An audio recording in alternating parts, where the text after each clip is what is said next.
이 영상은 2010년도에 그 세계 정상 20개국의 세계 정상들이 우리 한국에 왔을 때 한국을 소개했던 네 테마 중에 두 가지만 이렇게 뺐어요.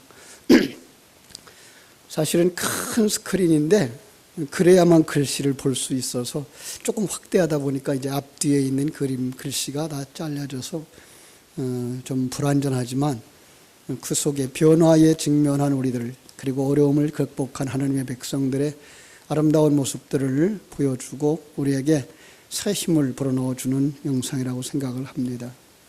사람들은 이렇게 환경이 바뀌고 조건이 변했을 때에 그걸 잘 받아들이지 못한다 그래요.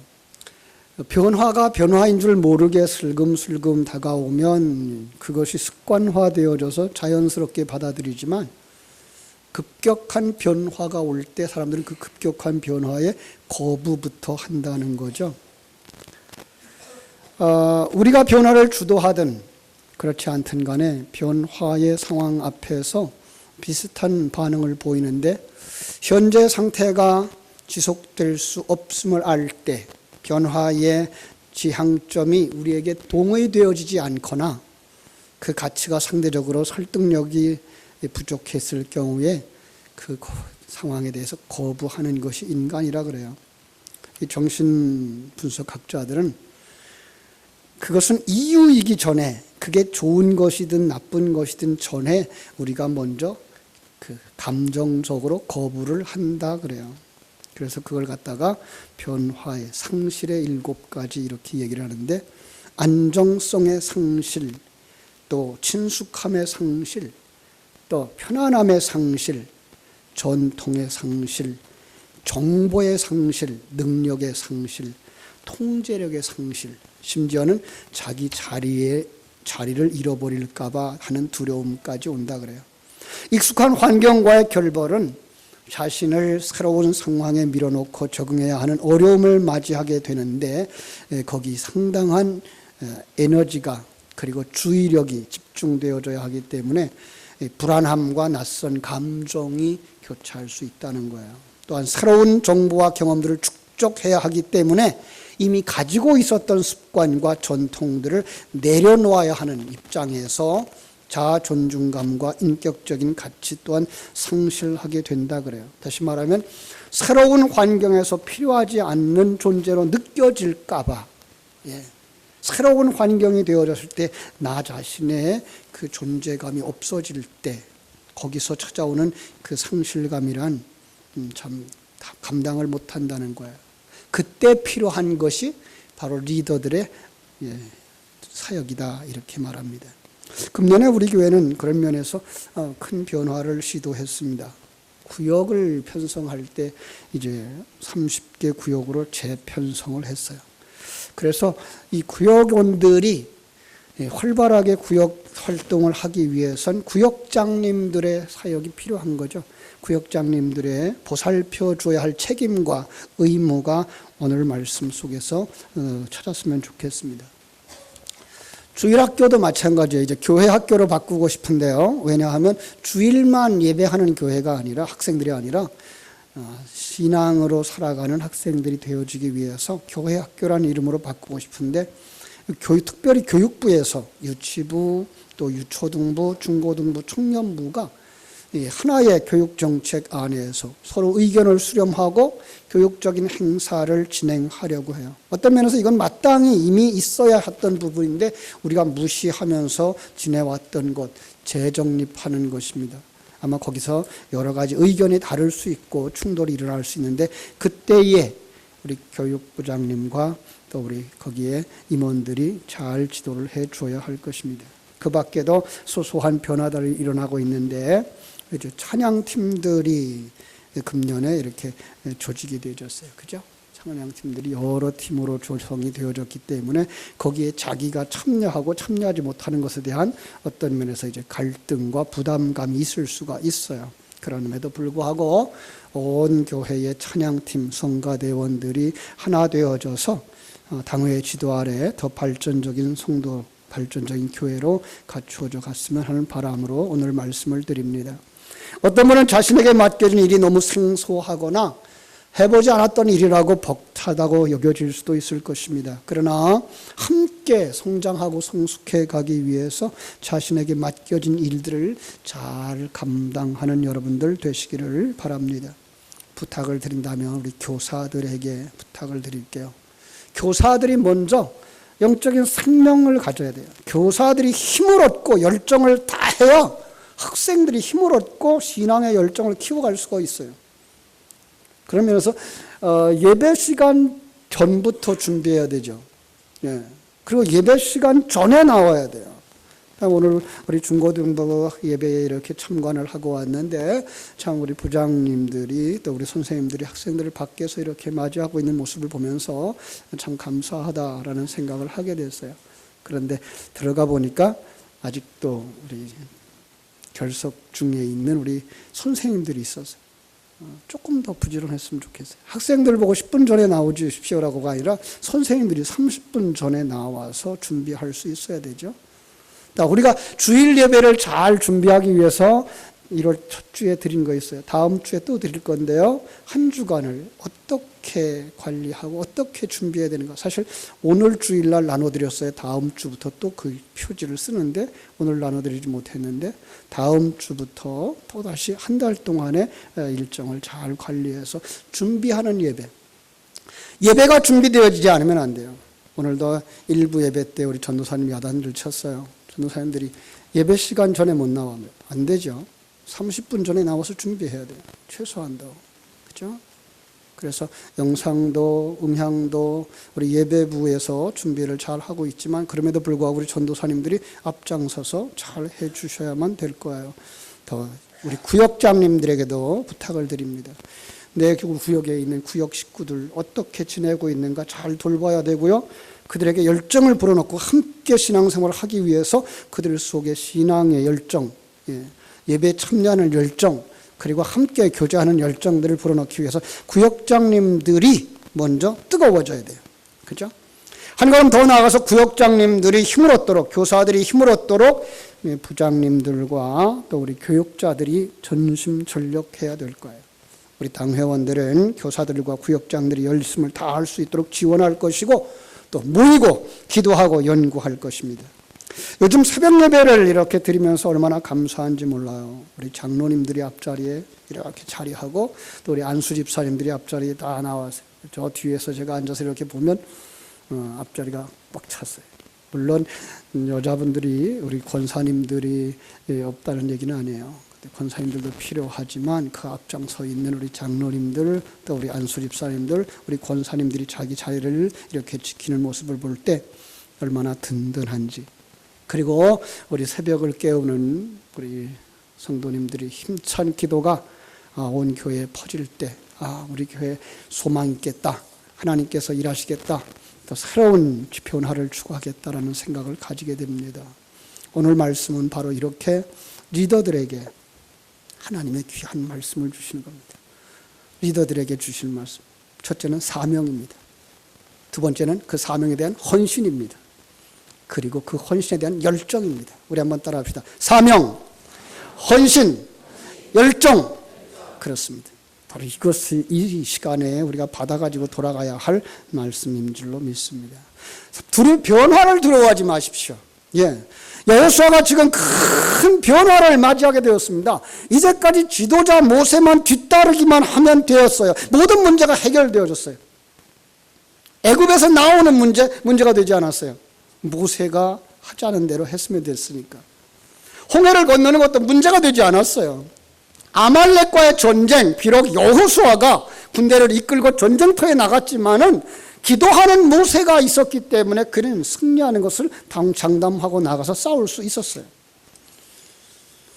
반대하는 이들이 일어났을 때에도 모세가 그 문제를 하나님 앞에서 해결하는 모습을 보았기 때문에 두려워할 것이 없었어요. 그런데 모세가 약속한 바대로 이스라엘 백성들을 다 가나안 땅으로 인도해 갈 것이라고 믿었던 이스라엘 백성들 그리고 여호수아 앞에서 하나님은 모세를 이 비스가 산으로 데려가셔서 거기에 장례까지 치르게 합니다. 백성들이 당황할 수밖에요. 출애굽의 영웅이, 아니 우리를 가나안으로 이끌어 줄 것이라고 믿었던 그 영웅이 우리는 아직도 가나안 땅에 들어가지 못했는데 가버리다니 그들은 당황할 수밖에 없었습니다. 아, 이제 어쩌나, 누가 우리를 이끌어 주나. 그때 하나님께서 여호수아를 부르십니다. 여호수아야, 모세의 수종 눈의 아들 여호수아야. 마치 광야에서 양들을 이끌던 모세를 부르신 것처럼 여호수아를 부르셨던 것입니다. 내 종 모세가 죽었으니 이제 너는 이 모든 백성과 더불어 일어나 이 요단을 건너 내가 그들에게 주는 그 땅으로 가라. 그는 움직일 수가 없었습니다. 사명은 제쳐놓고 하나님의 음성을 직접 들었다는 것, 그것 자체만으로 두려워서 몸을 둘 바를 몰랐습니다. 그리고 짧은 시간이지만 모세와 함께 걸어온 그 40년의 역사를 생각해 보는 겁니다. 이스라엘 백성들, 아니 한 번도 하나님의 인도하심 속에서 아멘 하고 앞장서서 힘있게 나가보지 않았던 이스라엘 백성들, 모세의 영도력 앞에서 예 그렇게 하겠습니다 순종하며 따라보지 않았던 고집세고 반항기질로 가득 찬 이스라엘 사람들, 저들을 내가 인도해야 된다고? 모세는 그 일을 했을지언정 나야 어림도 없지. 그렇습니다. 이스라엘은 40년 동안 모세의 인도하심에 순종하며 예 하고 순종한 적이 없었어요.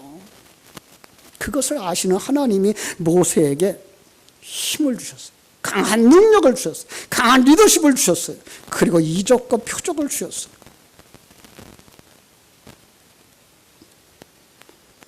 모세는 참으로 연약한 자리까지 내려갔던 사람이었습니다.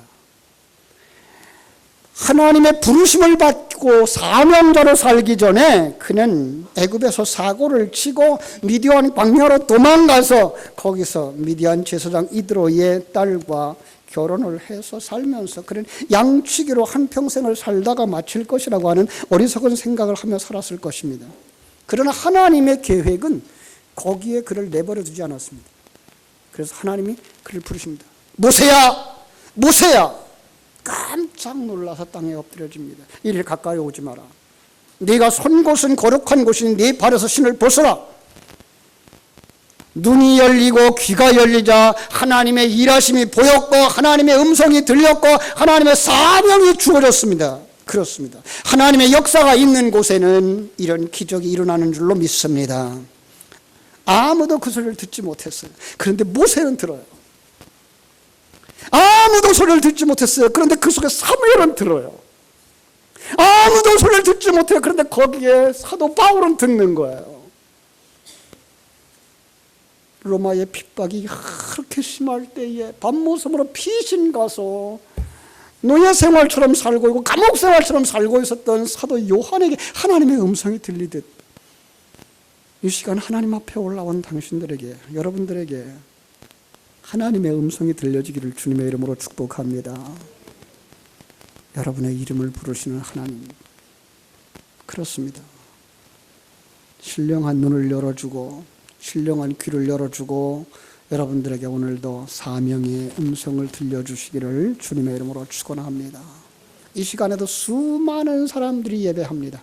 특별히 우리 한국교회는 기가 막히게도 11시가 큰 예배처럼 여겨져서 11시 예배에 우리 한국의 크리스천들이 다 올라와서 지금 예배하고 설교 듣는 중일 것입니다. 여러분, 예배가 무엇입니까? 그런데 그 예배가 무엇입니까? 얼마나 많은 사람들이 예배를 하지만 예배가 무엇인지 몰라요. 그 예배를 드리지만 그 예배 속에서 무엇을 해야 되는지 몰라요. 그냥 장로님이 기도하면 기도하나 보다, 성가대가 찬양하면 찬양하나 보다. 저는 오늘 찬양 속에서 성가대 찬양을 드리면서 난 성도들이 함께 손뼉을 치면서 함께 찬양을 할 줄 알았어요. 왜 그렇게 못하죠? 우린 구경꾼이니까. 왜 성가대원들만 찬양을 해야 돼요? 성가대원들이 그렇게 힘있게 찬양을 할 때 우리는 왜 손뼉을 못 치죠? 왜 같이 찬양을 못 하죠? 박자 틀릴까 봐? 괜찮아요. 성가대 찬양을 망칠까 봐? 괜찮아요. 설교할 때 그것을 내게 주시는 하나님의 음성으로 듣기보다는 목사님 설교 시간이니까 졸고 있는 거예요. 여러분, 우리가 정말로 예배를 예배되도록 하지 아니하면 다음 세대의 예배가 없어집니다. 지난주에 보여드렸죠. 영국 교회의 모습. 네. 500년이 안 됐어요. 거기서 불이 붙어서 이 대한민국까지 선교사를 파송했던 그 나라, 미국으로 선교사를 파송했던 그 나라, 교회마다 가득 차고 교회마다 성전을 건축하고 활발했던 그들이 중요한 것을 잃어버리는 순간 무너져 내렸어요. 지금 예배당이 어떻게 됐어요? 예배당이 술집으로 변해버렸어요. 춤추는 현장으로 변해버렸어요. 십자가 떼어버리고, 참 우리 한국교회도 지금 참 안타까운 것은 곳곳에서 예배당이 십자가가 헐어지고 있어요. 예배당이 십자가가 헐어지면서 하나님의 교회가 들어가고 있어요. 이단이 들어가고 있어요. 왜 그래요? 성도들이 예배를 잃어버려서 그래요. 성도들이 열정을 잃어버려서 그래요. 성도를 붙잡아야 진리를 잃어버려서 그래요. 세상 그 어느 것보다도 더 소중한 것이 예배며, 이 세상의 어떤 곳보다도 중요한 것이 예배당이라는 사실을 알았다면 예배당이 어떻게 십자가가 떨어져 나갑니까? 어떻게 예배당이 이단에게 팔려갑니까? 우리 교회도 마찬가지입니다. 재개발이라는 게 아주 무섭습니다. 여담 슈퍼 앞에 지금 공장 하나가 교회로 지금 리모델링 하고 있다 그러죠. 그게가 이제 대야동에 있었던 교회가 보상을 받고 교회가 헐렸어요. 그 보상받은 것까지 여기까지 온 거예요. 그쪽에 있었던 교인들이 몇 사람이 여기까지 올지 모르겠는데요. 그래도 거기는, 왜냐하면 그 현장으로 다시 들어갈 수 없기 때문에. 보상받은 것보다 땅은 값은 엄청 비싸지고, 거기다가 우리 교회만 들어갈 수 있을 정도의 150평 정도 주는 게 아니라 300평, 500평을 사라는 거예요. 그러니까 보상받은 거 다 집어넣어도 종교 부지를 차지하지 못하는 거예요. 그러니까 이렇게 밀려나오는 거예요. 여러분, 오늘 우리들이 진정한 헌신과 진정한 신앙의 생명을 가지지 못하면 우리 한국교회도 어느 날 문 닫는 교회들이, 무너지는 교회들이, 이름 없어지는 교회들이 생겨난다는 거예요. 여러분, 다음 세대를 살리자고요? 다음 세대를 책임지자고요? 우리가 먼저 예배하고, 우리가 먼저 예배 속에 은혜 받고, 우리 속에서 예수 생명을 가진 그 삶을 살아내지 못한다면 다음 세대는 없어져요. 선생님들이 먼저 앞장서서 학생들보다 목소리 높여서 찬송하고, 부르짖어 기도하고, 말씀 들을 때 아멘으로 화답하고, 그 모습을 학생들에게 보여줘야 학생들이 거기에 따라 들어오게 돼 있단 말이에요. 우리 장로님들이 하시는 말씀이 있어요. 교사들이 예배 시간에 휴대폰 만진대요. 죄송합니다. 우리 성가대원들이 예배 시간에 졸고 있대요. 찬양팀들이 찬양을 부르고 나면 찬양이 자기들 할 일 다 했다 그러고 철수하는 거예요. 그 번잡함, 그 번잡함, 그 속에서 예배가 잘 수습이 안 되는 거예요. 그 자리에 그냥 놓고 그 자리에 그냥 앉았으면 좋겠어요. 그래서 예배가 그대로 진행될 수 있도록.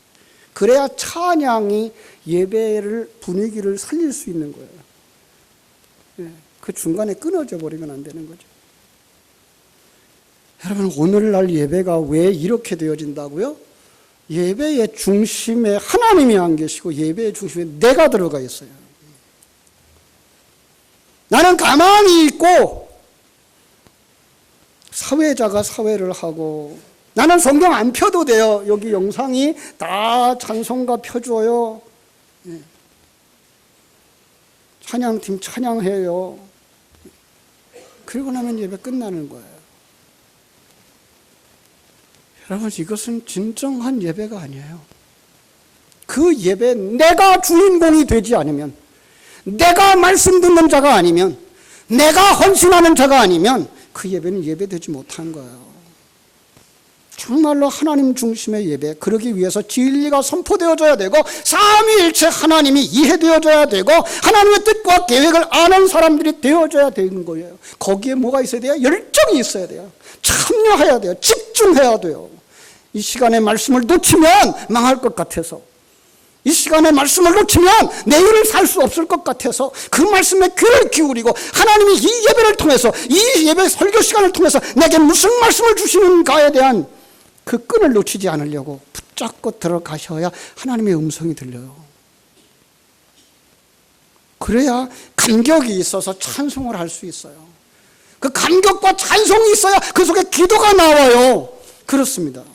우리 교회가 이렇게 회복되어지기를 주님의 이름으로 축원합니다. 이제 모세 하나님이 여호수아의 하나님이 되어지는 시대가 왔습니다. 성경은 아주 이런 묘사를 곳곳에서 말하죠. 창세기 28장에 보면 야곱이 아버지의 축복을 너무나 사모한 나머지 아버지를 속이고, 형도 속이고, 형의 옷을 입고 양털로 팔을 감싸고 아버지 이삭 앞에 무릎을 꿇고서 엎드려 축복을 받습니다. 이 일로 말미암아서 가정에 분란이 일어납니다. 형이 이 동생을 죽여버리겠다는 거예요. 이거 안 되게 살인나겠다 싶어서 어머니가 라반의 집, 외삼촌의 집으로다가 야곱을 보냅니다. 할아버지의 품속에서 살았고, 아버지의 품속에서 살았고, 어머니의 사랑 속에서만 살던 야곱이 드디어 그 울타리를 떠나서 혼자 있는 시간에 이르렀을 때 하나님이 그를 찾아오셨어요. 여러분, 오늘 우리들은 이게 필요해요. 하나님 만나는 시간. 하나님 만나는 시간. 할아버지 이야기 많이 들었어요. 그 갈대아 우르에서부터 떠났고 그 고향길을, 그 고통스러운 길을, 그 위험한 길을 걸어왔던 이야기. 아버지 이삭의 이야기를 많이 들었어요. 믿음으로 살았더니 평안하고 형통했던 이야기. 그러나 나의 하나님은 어디 계신지 모르는 거예요. 여러분, 오늘 우리는 그러고 있지 않습니까? 우리 자녀들이 지금 그 상태에 있지는 않습니까? 하나님과 만남의 시간을 주신 거예요. 청년들이 수련회를 준비하는 그 시간에, 우리 중고등부 학생들이 수련회를 준비하는 그 시간에 바로 어른들의 하나님이 아닌 자신들의 하나님으로 만나는 축복이 있기를 주님의 이름으로 축복합니다. 야곱아, 나는 여호와라, 너의 할아버지의 아브라함의 하나님이요 너의 아버지 이삭의 하나님이라. 그리고 나는 네 하나님이 되려고 한단다 라고 말씀하시는 거예요. 그때부터 야곱은 하나님과 동행하는 삶을 살아갑니다. 모세의 하나님만 되시는 분이 아니고요, 아브라함의 하나님만 되시는 것 아니고요, 바울 사도의 하나님만이 되시는 것 아닙니다. 나의 하나님 되시는 줄로 믿습니다. 우리 한번 따라합시다. 전능하신 하나님은, 아브라함의 하나님은, 모세의 하나님은 나의 하나님입니다. 여러분의 하나님입니다. 그분이 여러분과 함께 하십니다.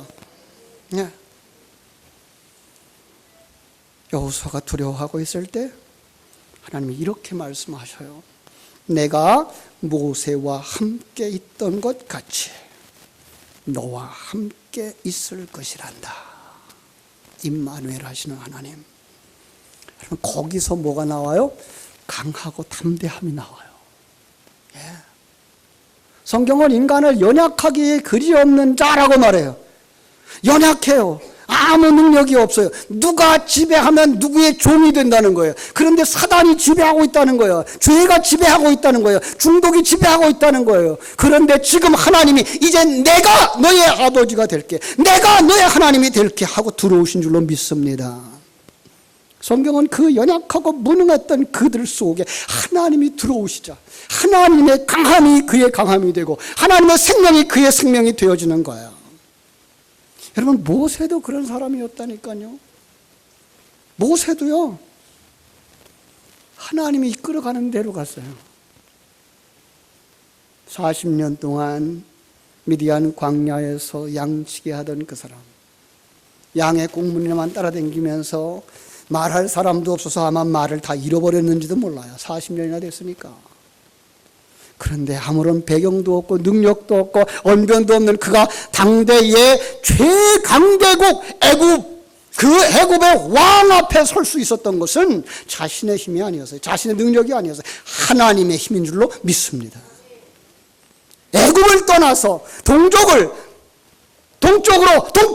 이끌어갈 수 있었던 것 바로 하나님의 힘입니다. 그런데 앞에가 홍해바다가 가로막혀 있는 거예요. 끝도 안 보이는 바다가 그 앞에 가로막혀 있는 거예요. 뒤에서는 애굽의 군대가 무서운 속도로 달려오는 거예요. 큰일 났어요. 백성들은 우왕좌왕하는 거예요. 그때에 손을 내밀어서 그 바다를 갈라질 것이라고 믿고 내밀었던 그 능력, 모세의 힘 아니에요. 모세의 능력 아니에요. 하나님의 약속이 있어서 되어진 줄로 믿습니다. 하나님의 약속, 그 하나님이 모세와 함께 하셨음을 믿는 그 믿음, 여러분에게 이 믿음이 있기를 주님의 이름으로 축원합니다. 그들이 떼약볕 속에 가다가 가까스로 물을 찾았습니다. 그런데 써서 마실 수가 없습니다. 그때에 그가 나뭇가지 하나를 가져다가 그 물에 던지고 마시라라고 말할 수 있었던 것, 그의 능력 아닙니다. 하나님의 약속입니다. 하나님의 능력입니다. 하나님의 일하심입니다. 사랑하는 여러분, 여러분들 할 수 없다고요? 교사의 역할을 할 수 없다고요? 구역장의 역할을 할 수 없다고요? 여러분 맡은 곳에서 일하기 너무 벅차다고요? 아니요. 여러분을 쓰시는 하나님을 믿는 믿음이 있기를 주님의 이름으로 축원합니다. 전능하신 그 하나님의 약속의 말씀을 믿었기 때문에 강하고 담대한 자가 되었습니다. 여호수아에게 약속했습니다. 뭐라고 약속했죠? 내가 모세에게 말한 바와 같이 너희 발바닥으로 밟는 곳은 모두 내가 너희에게 주었다라고 말씀하셨습니다. 여러분, 발바닥에 뭐가 있을까요? 모세에게는 발바닥에다 뭘 붙여줬어요? 발에 신을 벗으라 그랬어요. 이제까지 네가 걸어온 긴 생길 이젠 벗어버리라는 거예요. 그리고 복음에 예비한 신발을 신겼다고 에베소 6장이 말하고 있는 거예요. 바로 성도들은, 바로 사명자들은, 바로 하나님의 택함 받은 일꾼들은 그 속에 복음이 깔려 있는 줄로 믿습니다. 그 복음으로 밟는 곳은 다 하나님의 나라가 이루어지는 줄로 믿습니다. 하나님께서 여호수아에게 말씀하시듯 이 시간 우리에게 말씀하십니다. 두려워하지 마라. 두려워하지 마라. 강하고 담대하라. 내가 너를 축복하리라. 반드시 내가 너를 축복하리라. 반드시 내가 너를 들었으리라. 천지는 변해도 나의 약속은 영원히 변치 않으리. 다시 한번 부를까요? 반드시 내가 너를 축복하리라. 반드시 내가 너를 들었으리라. 천지는 변해도 나의 약속은 영원히 변치 않으리. 두려워 말라. 강하고 담대하라. 낙심하며 실망치 말라. 낙심하며 실망치 말라. 실망치 말라. 내 소원 이루는 날 속히 오리니 내게 영광 돌리리. 내 영광의 날이 속히 오리니 내게 찬양하리라. 강하고 담대하시기를 주님의 이름으로 축원합니다. 아버지, 우리 하나님 크신 은혜와 사랑을 감사합니다.